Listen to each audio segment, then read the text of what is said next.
ఎంతసేపు మాట్లాడినా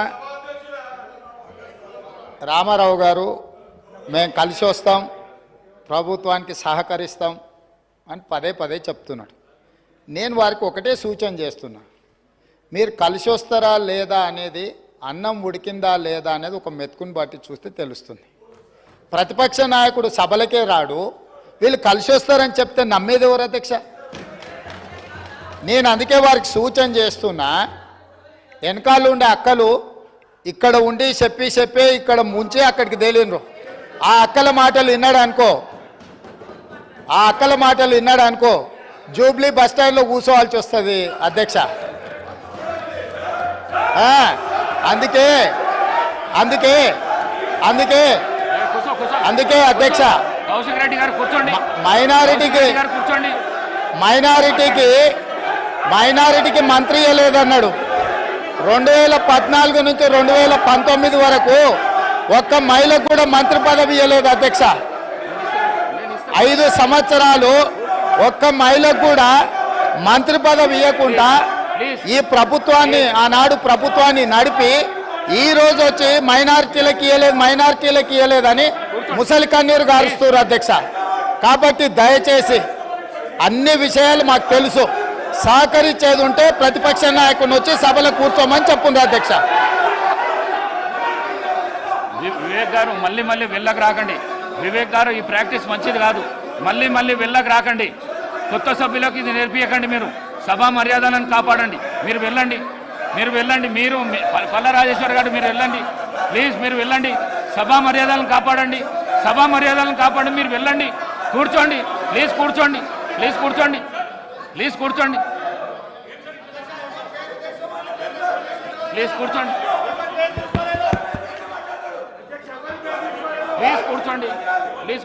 నేను గౌరవ ప్రతిపక్ష శాసనసభ్యులు అందరికీ కోరుతా ఉన్నాను, గౌరవ ముఖ్యమంత్రి గారు మాట్లాడుతూ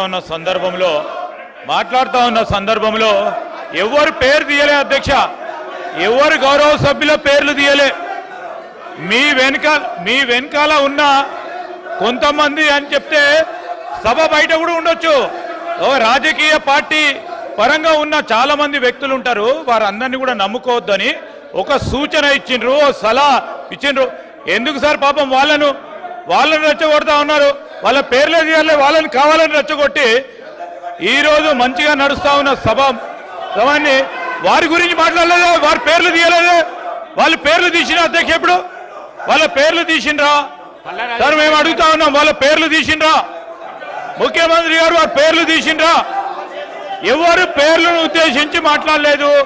వారి పట్ల మాకు కానీ మా ముఖ్యమంత్రి గారు కానీ గౌరవం ఉంది, వారి గురించి మాట్లాడలేదు. ఎందుకు సార్?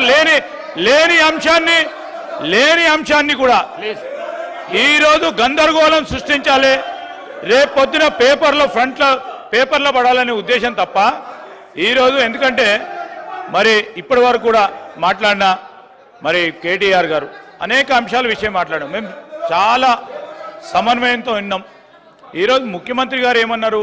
సలహా ఇచ్చిండ్రు, సూచనలు ఇచ్చిండ్రు, వారిని అనలే కదా. వారి పట్ల మాకు గౌరవం ఉంది, దాని వారి పేరు తీసింది కదా. ఎవరి పట్ల? అందరి పట్ల మాకు గౌరవం ఉంది, అందరు సభ్యుల పట్ల గౌరవం ఉంది, ఎవరు పేరు తీయలే అధ్యక్ష. సభ మేడం గారు మీరు చైర్తో మాట్లాడండి ప్లీజ్. చైర్తో మాట్లాడండి. సభా నాయకుడు మాట్లాడుతుంటేనే మీరు అగౌరవపరుస్తున్నారు. అధ్యక్ష ఒక్క నిమిషం, ఆగమనండి అధ్యక్ష. మరి మాట్లాడడానికి అవకాశం ఇచ్చినప్పుడు ఆగమనాలి అధ్యక్ష. చర్చ పెడదాం చైర్తో మాట్లాడండి అధ్యక్ష. తప్పకుండా చర్చ పెట్టుకుందాం. అక్కడున్న లేపట్లకు వచ్చిండ్రు, ఎక్కడ పోయిందో తప్పకుండా చర్చ పెట్టుకుందాం. గౌరవ ముఖ్యమంత్రి గారు ముఖ్యమంత్రి అయిన తర్వాత కేసీఆర్ ఇంటి మీద కాకినా ఇంటి మీద వాళ్ళతో కాల్ చేస్తాడు. ఎంతమంది ఉన్నారు అధ్యక్ష ఇప్పుడు అక్కడ? ఎందుకు చేర్చుకున్నారు అధ్యక్ష? గౌరవ ముఖ్యమంత్రి గారు ఎంజాయ్ చేస్తున్నారు. ఇప్పుడు మాట్లాడుతుంటే గుండె మీద చేసుకొని చెప్పాలి అధ్యక్ష. ముఖ్యమంత్రి గారు కూడా ఆ రోజు నేను అక్కగానే ఆశీర్వదించిన, ఆ రోజు పార్టీలోకి వస్తున్నప్పుడు ఒక అక్కగా ఆశీర్వదించిన, బాబు నువ్వు చాలా పెద్దగా ఎదుగుతావు, ఈ రాష్ట్రానికి ముఖ్యమంత్రి అవుతావు, రాయి పార్టీలకని ఆహ్వానించిన నేను. ఈరోజు మరి నన్ను ఎందుకు కక్ష తీర్చుకుంటున్నాడు నాకు అర్థమైతలేదు. ప్రతిసారి ప్రతి అసెంబ్లీలో ఒక్క నిమిషం ఆగండి చెప్పనియండి. ఒక ఆడబిడ్డ బాధ అవుతుంటే వినే స్థితిలో లేరా మీరు? ఎందుకు నన్ను టార్గెట్ చేసిండు? మాట్లాడి చెప్పండి అధ్యక్ష, ముందు కంట్రోల్లో పెట్టండి అధ్యక్ష. ముఖ్యమంత్రి గారు ఒక మాట అన్నారు కేటీఆర్ గారిని, నీ వెనక కూర్చున్న అక్కలను నమ్ముకోవద్దు, మోసం చేస్తున్నాడు. ఏం మోసం చేసినాం అధ్యక్ష? ఏం ముంచినాం అధ్యక్ష? ఈయనను ముంచినాం అధ్యక్ష. ఈయనను బతిన్లాడి పార్టీలోకి రా తమ్ముడు అని చెప్పి, నువ్వు వస్తే భవిష్యత్తులో ఈ పార్టీకి నువ్వు ఆశాకిరణం అవుతావని చెప్పి పార్టీలకు ఆహ్వానించిన లేదా గుండె మీద చేసుకొని చెప్పమనండి అధ్యక్ష. ఎందుకు టార్గెట్ చేస్తున్నావు? ఏం మోసం చేశాం? ఇప్పుడు కాదు అధ్యక్ష, ఎలక్షన్లు వచ్చినప్పుడు కూడా నా కాన్ఫిడెన్స్ అట్లేగా అధ్యక్ష. సభదాకా పొద్దున ఒక మాట మాట్లాడుతుంది. ఏం మాట్లాడినాం? పొద్దున ఒక మాట, రాత్రి ఒక మాట. ఎవరిని అవమానిస్తున్నావు ఒక్కసారి ఆలోచించండి ముఖ్యమంత్రి గారు. ఎందుకు అవమానిస్తున్నావు? ఎందుకు కక్ష? ప్రతిసారి టార్గెట్ చేస్తున్నావు. ఈరోజు ఏం మోసం చేసినాం? మేము ఆడబిడ్డలం విత్డ్రా చేసుకోవాలి అధ్యక్ష.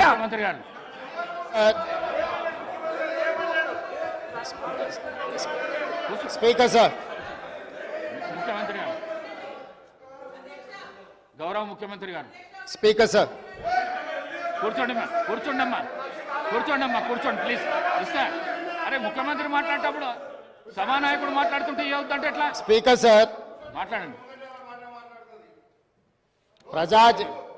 ప్రజా జీవితంలో ఉన్నప్పుడు వ్యక్తిగత సంభాషణ ఉంటుంది, ప్రజా జీవితంలో చర్చ ఉంటుంది.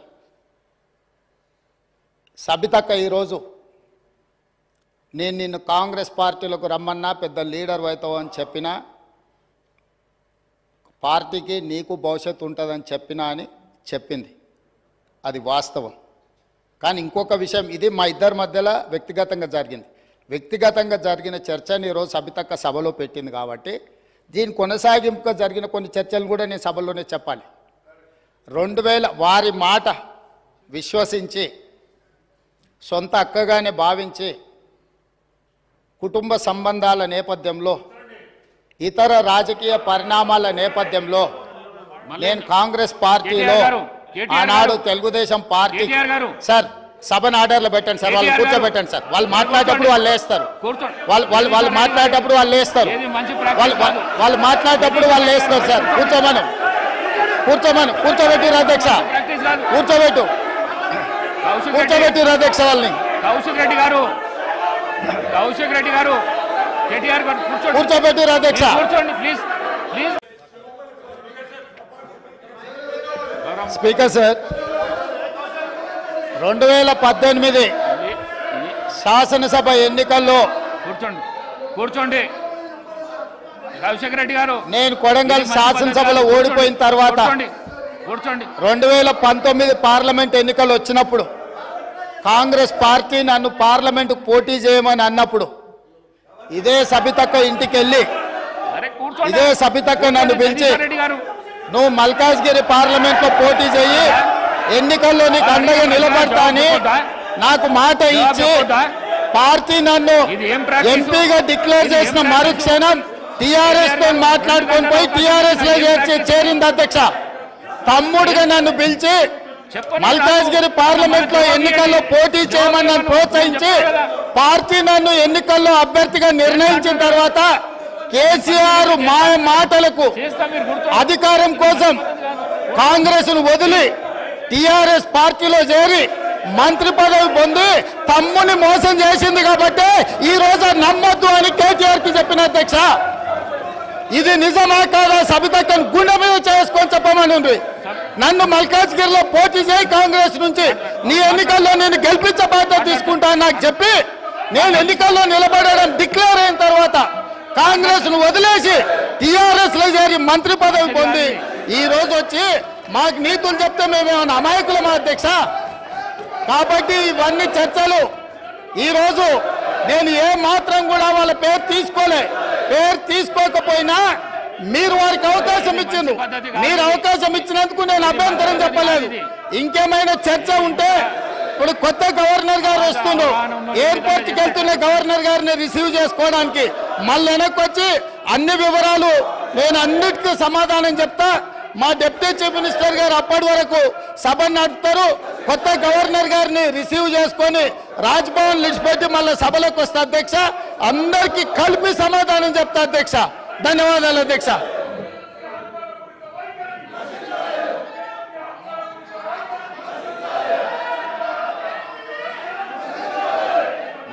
ఈ పద్ధతి మంచిది కాదు. మీరు అవలంబిస్తున్న పద్ధతి ఏదైతున్నదో మంచిది కాదు. ఇది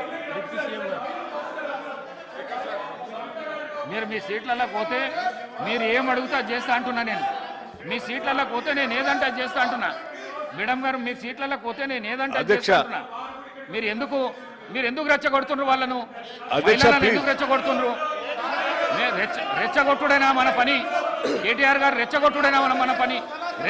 అధ్యక్ష ప్లీజ్ కూర్చో. అధ్యక్ష నేను సబితా ఇంద్రారెడ్డి గారు మాట్లాడింది చూశాను అధ్యక్ష. చాలా ఆవేదన భరితంగా బాధతో వారి సభలో మాట్లాడుతూ ఉంటే చూసి సరే వారి బాధ ఏంటో ఒకసారి నేను కూడా మాట్లాడదామని వచ్చాను అధ్యక్ష. అధ్యక్ష కాంగ్రెస్ పార్టీలో 2004 కంటే ముందు వేరే పార్టీలో ఉన్నటువంటి సబితా ఇంద్రారెడ్డి గారిని కాంగ్రెస్ పార్టీలో చేర్చుకొని టిక్కెట్ ఇచ్చి వారిని 5 సంవత్సరాలు ఫుల్ ఫ్లెడ్జ్డ్గా మంత్రి చేసి 2009లో మళ్ళీ టికెట్ ఇచ్చి మళ్ళీ మంత్రి చేసి ఒక దశాబ్ద కాలం అధ్యక్ష అత్యంత ముఖ్యమైనటువంటి పోర్ట్ఫోలియోలు వారికి ఇచ్చి ఒక దశాబ్ద కాలం వారు మంత్రిగా కాంగ్రెస్ పార్టీ చేసింది అధ్యక్ష. 2009 నుంచి 2014 వరకు మంత్రిగా ఉన్నటువంటి సబితా ఇంద్రారెడ్డి గారికి 2014లో కూడా కాంగ్రెస్ పార్టీ టికెట్ ఇచ్చింది అధ్యక్ష. సరే దురదృష్టమో అదృష్టమో 2014లో కాంగ్రెస్ పార్టీ అధికారంలో రాలేదు, టీఆర్ఎస్ పార్టీ అధికారంలోకి వచ్చింది అధ్యక్ష. కాంగ్రెస్ పార్టీ బాగా ఆలోచన చేసి ఈ రాష్ట్రంలో తెలంగాణలో కాంగ్రెస్ పార్టీ లెజిస్లేచర్ పార్టీ నాయకుడిగా, ఒక సిఎల్పి లీడర్గా, ఒక ఎల్ఓపిగా, ఈ సభకి ప్రతిపక్ష నాయకుడిగా కాంగ్రెస్ పార్టీ పెద్ద హృదయంతో నన్ను ఆ రోజు ఎల్ఓపిగా నిర్ణయించింది అధ్యక్ష. ఒక బలహీన వర్గాల దళిత వర్గానికి సంబంధించిన నన్ను ఒక సిఎల్పి లీడర్గా చేసి ఈ రాష్ట్ర చరిత్రలో ఇంతవరకు సిఎల్పి లీడర్గా ఏ దళితుడిని చేయలేదు అధ్యక్ష. మొట్టమొదటిసారి నన్ను చేసి అక్కడ కూర్చోబెడితే ఒక దశాబ్ద కాలం మంత్రిగా పనిచేసి కాంగ్రెస్ పార్టీలో అన్ని పదవులు అనుభవించినటువంటి సబితా ఇంద్రారెడ్డి గారు నా వెనకుండి నన్ను ఎల్ఓపిగా నిలబెట్టాల్సింది పోయి కేవలం అధికారం కోసం నేను వారి ఇంటికి వెళ్ళి కూడా అడిగాను అధ్యక్ష. నాతో పాటు అనేక మంది నాయకులను తీసుకొని పోయి అమ్మ ఎల్లబాకండి, మీరు పోతే ఎల్ఓపి స్టేటస్ పోతుంది, కాంగ్రెస్ పార్టీ పరువు పోతుంది, 10 సంవత్సరాలు మీరు మంత్రిగా అనుభవించారు, మీరు ఇప్పుడు కూడా ఎమ్మెల్యేగా ఉన్నారు, కాంగ్రెస్ పార్టీ మీకు ఏం తక్కువ చేయలేదు, మీకు ఇంకా కావాలంటే ఇంకా చాలా చేస్తుంది, చివరికి మీ అబ్బాయికి పార్లమెంట్ సీటు కూడా కాంగ్రెస్ పార్టీ ఇచ్చింది, చేయబాకండి అని పదే బతిలాడితే వారు చేసింది ఏంది అధ్యక్ష? ఒక్కసారైనా ఆలోచన చేశారా? మీరు ఏం ఆలోచన చేశారు అధ్యక్ష?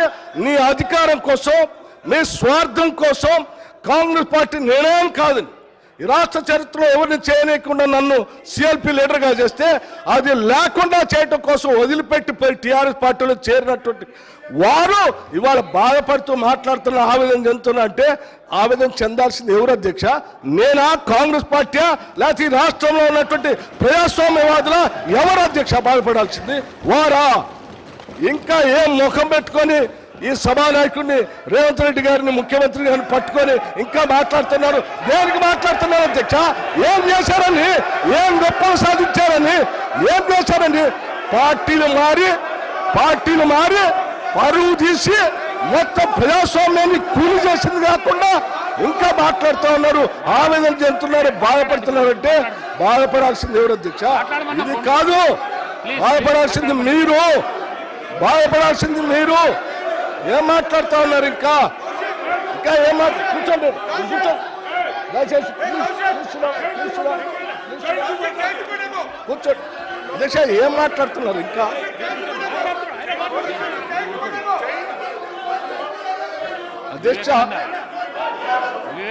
అధ్యక్ష ప్రోగ్రెసివ్ వాదులు సామాజిక పరివర్తన కోసమే పుట్టాం, మీరు డిస్టర్బ్ చేస్తారు. సామాజిక పరివర్తన కోసమే పెరుగుతున్నాం అని చెప్పినటువంటి నాయకులు ఇంకా ప్రజల మధ్యలోకి వెళ్ళి ఇంకా మాట్లాడుతూ నేను ఇంకా బాధపడుతున్నా ఉంటారు. ఎట్లా ఎందుకు బాధపడుతున్నారు మీరు? కేటీఆర్ గారు ఎందుకు బాధపడుతున్నారు? కూర్చోండి. ఏంటి పద్ధతి? ఇది కరెక్ట్ కాదు కదా. కూర్చోండి. బాధపడతా ఉన్నారని ఏంటిది? అధ్యక్ష ఈ పద్ధతి ఏం బాగలేదు. వాళ్ళు ఈ సమాజాన్ని, ప్రజాస్వామ్యానికి, ఈ సభకి పార్టీలు మారి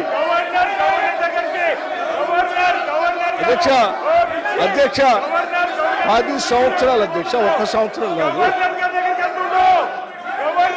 ఇంకా ఏం బాధపడుతున్నాను, ఆవేదన పడుతున్నాను అంటే నేను పిలిపిస్తా సీఎం గారిని. ఇది కరెక్ట్ కాదు అధ్యక్ష.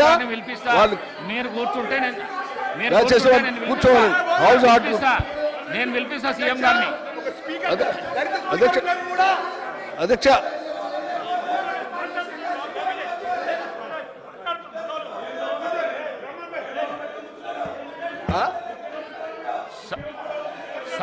సభను 10